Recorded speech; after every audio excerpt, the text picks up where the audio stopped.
A highly anticipated meeting of the St. Tammany Parish Council on that Slidell casino proposal. This one definitely talked about. That meeting will happen after a judge this afternoon ruled the council could move forward. Mike McDaniel was following developments from Mandeville. Mike.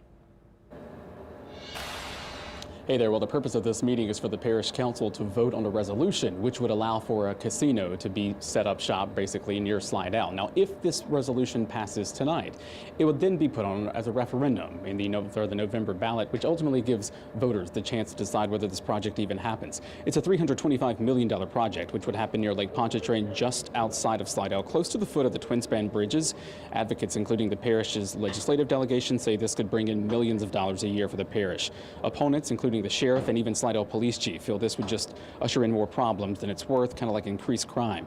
Now, just a few hours ago, there was a question mark as to whether this meeting would even happen. A Covington attorney asked the court to issue a restraining order, arguing on whether to allow gambling in the parish needs to happen before voting on a particular casino in a designated area.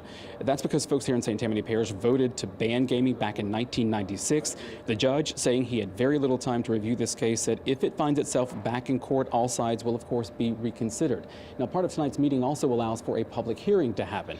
That's going to happen at 5:30. There's a lot of folks here. Capacity is already reached on the inside. There's overflow on the outside with monitors set up so folks can kind of watch and see what's going on. And as soon as the decision is made, we'll of course let you know. Live in St. Tammany Parish, Mike McDaniel, Eyewitness News.